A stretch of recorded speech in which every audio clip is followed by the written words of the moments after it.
नमस्कार दोस्तों, स्वागत है आप सभी का वन वीक स्टडी पॉइंट के ऑनलाइन प्लेटफॉर्म पर, जहां पर जैन व्यास विश्वविद्यालय जोधपुर की ओर से प्रस्तावित न्यू एडिशन 2023 की वन वीक सीरीज का विस्तृत अध्ययन किया जाता है। दोस्तों, आज की क्लास में वैसे हिंदी साहित्य को लेकर आज की क्लास में आप सभी के सामने एक बार पुनः लेकर आया हूं, जिसमें हमने आज से पहले 4 क्लासों का डिस्कशन हो गया। दोस्तों, अत्यंत गहराई के साथ में आप सभी के सामने क्लासों को पेश किया गया। आज की क्लास इसी प्रकार 5वीं क्लास रहेगी आपके सामने।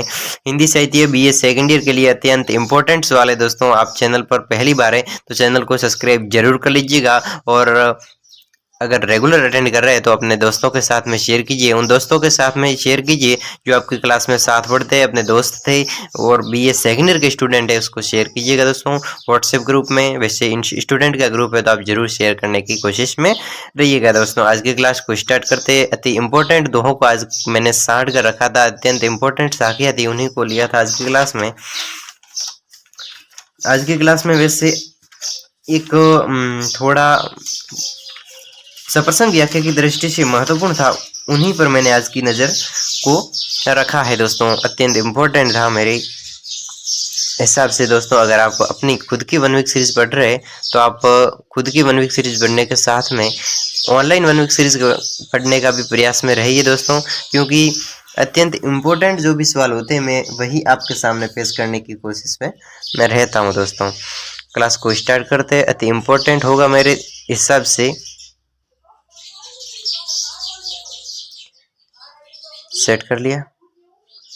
वैसे आपको क्लैरिटी बिल्कुल साफ रहेगी आपकी फोन में। ओके, क्लास को स्टार्ट करते हैं। दोस्तों, मेरी रक्षा करो और मेरे और अपने गौरव की रक्षा करो। मेरी रक्षा करो, मेरे और मेरे अपने गौरव की रक्षा करो। राजा आज मैं शरण की प्रार्थनी हूँ। दोस्तों, क्या कह रहे हैं कि राजा आज मैं शरण की प्रार्थनी हूँ। मैं स्वीकार करती हूँ कि आज तक मैं तुम्हारे विलास की सहसरी हुई हूँ। दोस्तों, आज तक मैं तुम्हारे विलास की सहसरी हुई हूँ, किंतु वह मेरा अहंकार शून्य हो गया है। दोस्तों, यहाँ पर राजा को उसकी रानी कह रही है कि आज तक मैंने तुम्हारे विलास की सहसरी नहीं हूँ। दोस्तों, मैं तुम्हारे विलास की, मैं तुम्हारे दुख की मैं क्या सहसरी नहीं हूँ, मैं उसकी भागीदारी नहीं रही हूँ। उसका कारण क्या है? उसमें घमंड था, उस रानी में घमंड कह रहा है, वो घमंड है, उसके कारण वो उसकी सहसरी है वो नहीं रही है, और वो भी अहंकार शून्य हो गया। दोस्तों, राजा रानी को कह रही है कि मैंने आज दिन तक मैंने आपके साथ में आपके जो विलास है, आपकी दुख है, उसकी सहस्रिणी यानी कि भागीदारिणी नहीं रही हूँ। इसका कारण अहंकार था, और वो अहंकार है वो शून्य हो गया है। मैं तुम्हारी होकर रहूंगी। राज्य और संपत्ति रहने पर राजा को, पुरुष को बहुत सी रानियां और स्त्री मिलती है। दोस्तों, यहाँ पर राजा को अपनी संपत्ति और राज्य मिलने के बाद में बहुत सी रानियां और संपत्ति और स्त्रियां मिलती है, किंतु व्यक्ति का मान नष्ट होने पर फिर नहीं मिलता। दोस्तों, व्यक्ति का मान नष्ट हो जाता है तो वो फिर नहीं मिलता। इसकी सप्रसंग व्याख्या किस प्रकार रहेगी, ये तो बिल्कुल शॉर्टकट में लिखा गया। दोस्तों, और अपने जेएनवीयू के एग्जाम में तो वैसे पेज भरने की बात आती है, अपने हिसाब से बढ़ा चढ़ाकर आपके एग्जाम में लिखने की कोशिश में रहना है। दोस्तों, किस प्रकार लिखेंगे आपको एक सरसरी नज़र के साथ में देख लेना चाहिए। वैसे आप अपने हिसाब से लिखेंगे इसको तो आपको इसको बहुत लंबे पेजों तक नहीं खींच पाएंगे। दोस्तों, अगर आपने देखा हुआ इस दोहों को, इस लाइनों को, इस साखियों को देखा हुआ है तो आप 1.5 पेज तक इसको खींच पाएंगे, इतनी मैं आपको गारंटी देता हूँ। अगर आप खुद पढ़ के जाते हो, देख कर जाते हो, तो आप 1.5 पेज तक या फिर 1 पेज तक तो खींचने की, इसको 4 लाइनों को खींचने की क्षमता रखते हो। अगर नहीं जाते हो पढ़ के तो आपको आधा पेज तक इस लाइनों को खींचने में दिक्कत आएगी। दोस्तों, इसलिए वन वीक सीरीज को पढ़ना अत्यंत इंपॉर्टेंट हो जाता है। दोस्तों, अगर आप चैनल पर पहली बार है तो चैनल को सब्सक्राइब जरूर कर लीजिएगा। क्लास को स्टार्ट करते हैं। सप्रसंग व्याख्या इसकी हम इस प्रकार करेंगे कि इस प्रस्तुत अवतरण, ये जो अवतरण हमारे सामने पेश हुआ है, ये अवतरण ध्रुव स्वामिनी नाटक के प्रथम अंक से लिया गया है। दोस्तों, आपकी यूनिट में दे रखा होगा ध्रुव स्वामिनी नाटक, उसके प्रथम अंक से लिया गया है ये अवतरण। और ध्रुव स्वामिनी और रामगुप्त की वार्तालाप चल रही। दोस्तों इसके अंदर क्या है, ध्रुव स्वामिनी और रामगुप्त, ध्रुव स्वामिनी और ये रानी है और ये राजा हो गए, इन दोनों की वार्तालाप चल रही है कि मैं आपकी भागीदारिणी नहीं रही हूँ, मैंने आपकी कभी सहायता नहीं, दुख में कभी भाग नहीं लिया, वो भी अहंकार मेरा शून्य हो गया। ये रानी कह रही, यानी कि ये ध्रुव स्वामिनी कह रही है, किसको कह रही, रामगुप्त को कह रही है। और ये वार्तालाप इन दोनों के बीच में चल रही है। रामगुप्त ध्रुव स्वामिनी को उपहार स्वरूप शत्रु को देना चाहते हैं। दोस्तों रामगुप्त है वो ध्रुव स्वामिनी को उपहार स्वरूप शत्रु को देना चाहते। रामगुप्त है वो ध्रुव स्वामिनी को, रामगुप्त ध्रुव स्वामिनी को उपहार के रूप में शत्रु को देना चाहता है,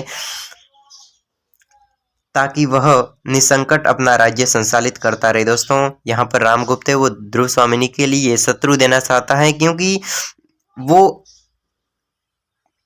निसंकट बिना संकट के अपने राज्य को संचालित करता रहे और अपने मार्ग में शत्रु का कोई भय न रहे।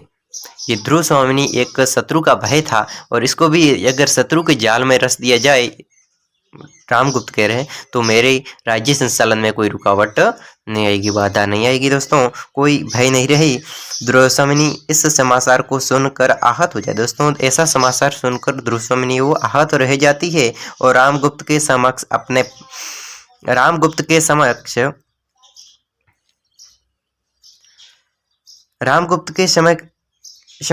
अनेक प्रकार की अनुनय और विनय करती है। रामगुप्त के सामने कौन, ध्रुव स्वामिनी रामगुप्त के सामने अनुनय विनय करती है, किंतु रामगुप्त के हृदय पर उसकी अनुनय विनय का कोई प्रभाव नहीं पड़ता है, बल्कि वह तो कहता है कि तुम सुंदर हो, तुम सोने की कटार पर मुग्ध होकर उसे कोई अपने हृदय में डुबो नहीं सकता। दोस्तों वो तो यह कहता है, ध्रुव स्वामिनी उस रामगुप्त के सामने क्या अनुनय विनय करती है। ध्रुव स्वामिनी रामगुप्त के सामने अनुनय विनय करती है, लेकिन रामगुप्त के हृदय पर कोई अनुनय विनय का प्रभाव नहीं पड़ता है, बल्कि वह तो कहता है कि तुम सुंदर हो। रामगुप्त क्या कहता है ध्रुव स्वामिनी को कि तुम सुंदर हो, तुम सोने की कटार पर मुग्ध होकर उसे कोई अपने हृदय में डुबो नहीं सकता। तुम तो ऐसी हो कि सोने की कटार पर मुग्ध होकर सोने की कटार से प्रभावित होकर उससे मोहकर उसे कोई अपने हृदय में डुबो नहीं सकता। ऐसी कटार हो तुम तो कि तुम्हें किसी शरीर के अंदर डाल नहीं सकते, किसी शरीर को आप भेद नहीं सकते। ऐसी कटार हो तुम कि आप वैसे जानते हो कि तलवार का उपयोग किसी को मारने के लिए किया जाता है, किसी लड़ाई में काम आती है। तो हृदय में डुबोना, यानी कि लड़ाई होगी तो तलवारें तो चलती है, तो हृदय में डुबोने लायक ऐसी तलवार हो तुम कि तुम हृदय में डुबोने लायक नहीं हो। ऐसी तलवार हो, इतनी ऐसी सोने से जड़ी हुई तलवार हो कि उसको पड़ी रहने दिया जाए, न कि उसमें युद्ध में काम। ऐसी तलवार हो, भले ही तुम्हारा सौंदर्य अद्भुत और अमूल्य हो, किंतु तुझे तो अपनी शौर्य की रक्षा करनी है। दोस्तों रामगुप्त ध्रुव स्वामिनी के कहते हैं, तुम तो ऐसी हो, बहुत सुंदर हो, और तुम्हारी सुंदरता है वो अद्भुत और अमूल्य हो, किंतु तुम्हें तो अपनी शौर्य की रक्षा करनी चाहिए। दोस्तों रामगुप्त कह रहे हैं कि तुम्हें तो अपनी रक्षा करनी चाहिए, तुम तो ऐसी हो, बहुत सुंदर हो और अनमोल हो, अमूल्य हो, उसको तो शौर्य तेरे खुद की रक्षा करनी चाहिए, ऐसा बोल रहा है। रामगुप्त के ऐसे वाक्यों को सुनकर ध्रुव स्वामिनी उसके पैरों में गिरती है और उसकी रक्षा की प्रार्थना करती है, किंतु रामगुप्त उसकी रक्षा विषयक याचना से अप्रभावित बना रहता है। इस स्थिति को देखकर ध्रुव स्वामिनी याचिका के रूप में रामगुप्त के समक्ष जो निवेदन करती है और जिस प्रकार अपने हृदय के भावों को व्यक्त करती है, वह सब इस गद्यांश के अंदर दिया गया। दोस्तों हम जो पढ़ रहे हैं उस गद्यांश के बारे में पढ़ रहे हैं कि यहाँ पर क्या हुआ है। ये पहले यहाँ पर हमें उद्देश्य बताया गया है कि हम अब आगे क्या अध्ययन करने वाले हैं। यहाँ पर क्या है कि रामगुप्त के सामने ध्रुव स्वामिनी आती है और रामगुप्त से अनुनय विनय करती है, उससे विनम्रता पूर्वक कुछ मांगती है, अनुनय विनय करती है।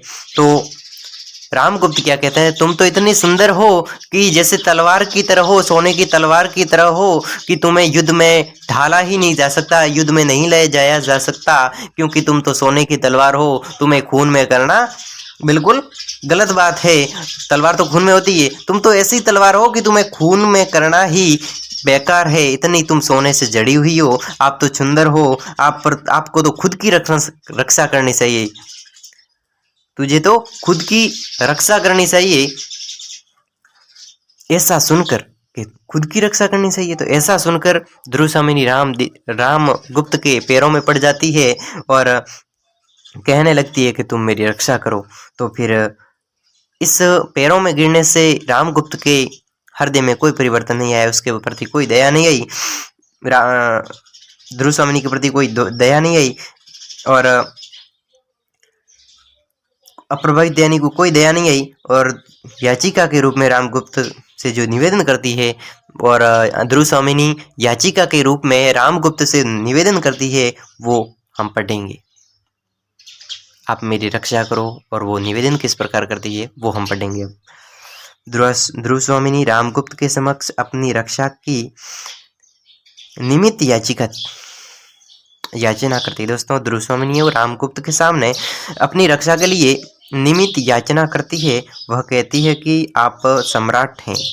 ध्रुवसामिनी कहती है कि आप सम्राट हैं, अतः आपको न मेरी रक्षा करनी चाहिए अपितु अपने गौरव की भी रक्षा करनी चाहिए। हे राजन, आज मैं आपकी शरण में आने की प्रार्थना कर रही हूँ। दोस्तों, ध्रुवसामिनी रामगुप्त को कहती है कि हे राजन, मैं आपके शरणों में आने की प्रार्थना करती हूँ। यह माना कि जब से मैं आई हूँ तब से आज तक तुम्हारे विलास की सहभागिनी नहीं बनी। दोस्तों, आप जब से मैं आपके राज्य में आई हूँ तब से लेकर आज तक मैं आपके विलास, आपके दुख, आपके विलास की सहभागिनी यानी साथ बनाने वाली नहीं बनी हूँ, किंतु यह मेरा अहंकार था। दोस्तों, यह मेरा अहंकार था, इसलिए मैं आपकी सहभागिनी नहीं बन पाई और मैं यह मानती थी कि आपको झुका लूँगी। दोस्तों, ध्रुवसामिनी पहले ये मानती थी कि मैं रामगुप्त को झुका लूँगी, उसके बंधन से मुक्त हो जाऊंगी, उसके बंधन से मुक्त हो जाऊंगी।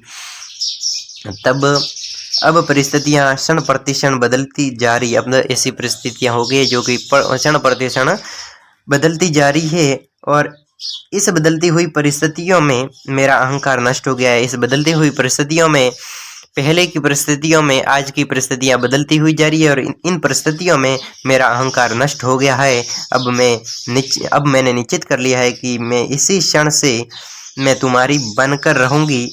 मैं यह भली भांति समझती हूँ कि राज्य और संपत्ति रहने पर राजा जो पुरुष होता है, मैं यह भली भांति समझती हूँ कि राज्य और संपत्ति रहने पर राजा जो कि पुरुष होता है, उसे किसी की रानियों को भोगने का अधिकार प्राप्त हो जाता है। दोस्तों, जब कोई राजा होता है, जिसको राज्य प्राप्त हो जाता है, जिसको समता प्राप्त हो जाती है, धन प्राप्त होता है, वह रानियों को भोगने का अधिकार प्राप्त कर लेता है। कितनी ही रानियां उसे उपहार स्वरूप मिल जाती है। दोस्तों, जब किसी राजा को राज्य मिल जाता है, धन मिल जाता है, दौलत मिल जाती है, तो उसे कितनी ही सारी उपहार स्वरूप स्त्रियां मिल जाती है। दोस्तों, मैं भी आपकी सहचरी बनकर आपकी भावना का सम्मान की दृष्टि से देखती है। दोस्तों, ध्रुवसामिनी का घमंड समाप्त हो गया है और वो भी राजा की सहभागिनी बनना चाहती है और वो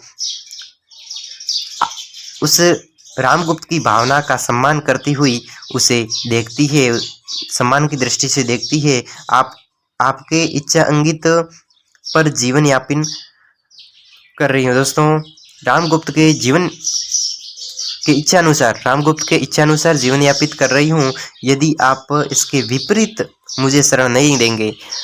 ध्रुवसामिनी रामगुप्त के सामने शरण मांग रही है और ध्रुवसामिनी कह रही है, अगर आप मुझे शरण नहीं देंगे, आप मुझे अपनी शरणों में नहीं लेंगे और फिर मुझे उपहार स्वरूप किसी दूसरे राजा को दे देंगे, तो मेरा सम्मान नष्ट हो जाएगा। दोस्तों, ध्रुवसामिनी ऐसा कह रही है कि आपने मुझे ठुकरा दिया और किसी और के हाथ में सौंप दिया तो मेरा सम्मान है वो नष्ट हो जाएगा।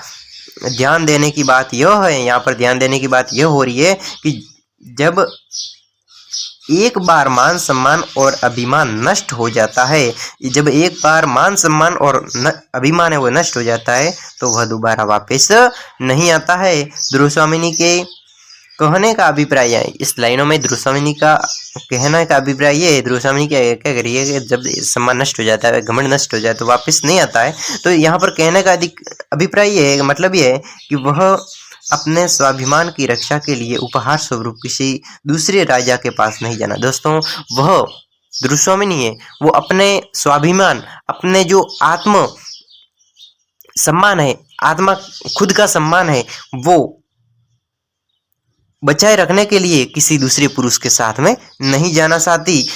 ऐसा यहाँ पर कहा गया है कि किसी दूसरे के पास नहीं जाना चाहती, अपने आत्म स्वाभिमान, अपनी खुद की सम्मान की रक्षा के लिए वह उपहार स्वरूप किसी दूसरे के पुरुष के पीछे जाना नहीं चाहती। वह केवल रामगुप्त के साथ में रहना चाहती है। वह तो जहाँ गई है, वह तो जहाँ गई है, अर्थात जिस गुप्त सम्राट के पास गई है, ध्रुवस्वामिनी जिस गुप्त सम्राट के पास में गई है, वहीं रहकर अपना जीवन व्यतीत करेगी। शत्रु के पास उपहार स्वरूप जाकर स्वाभिमान को नष्ट नहीं होने देंगी। दोस्तों, ध्रुवस्वामिनी ने यह कहा यहाँ पर कि वह अपने स्वाभिमान के लिए, खुद के सम्मान की रक्षा के लिए वह किसी दूसरे पुरुष के साथ में नहीं जाना चाहती। वह तो जहाँ जिस सम्राट के, जिस राज्य के राजा के पास में आई है, उसी राजा के साथ में अपना जीवन यापन करेगी। यानी कि वह खुद के स्वाभिमान की रक्षा के लिए किसी उपहार स्वरूप किसी दूसरे के पुरुष के साथ में नहीं जाना चाहती और अपने अभिमान को नष्ट, स्वाभिमान को नष्ट नहीं करना चाहती। दोस्तों, ऐसी व्याख्या यहाँ पर लिखी गई है, बताई गई है। दोस्तों, अत्यंत महत्वपूर्ण है। दोस्तों, आपके एग्जाम की दृष्टि से इंपॉर्टेंट सवाल को लेकर आप सभी के सामने मैंने इस सवाल को आज की क्लास में रखा। दोस्तों, इसकी टिप्पणी यानी कि जो भी मुख्य पॉइंट है, आप इसको विशेष के रूप में भी लिख सकते हैं। इसकी टिप्पणी किस प्रकार करेंगे हम देख लेते हैं। अब इम्पोर्टेंट ये भी रहता है दोस्तों, आपके ने ये एग्जाम में नहीं लिखा तो गिन लो कि आपने 2 नंबर तो खो लिए। लिखना बहुत इंपॉर्टेंट, इसमें कौन से अलंकारों का प्रयोग हुआ, किस भाषा का प्रयोग हुआ, इसके बारे में लिखना जरूरी है।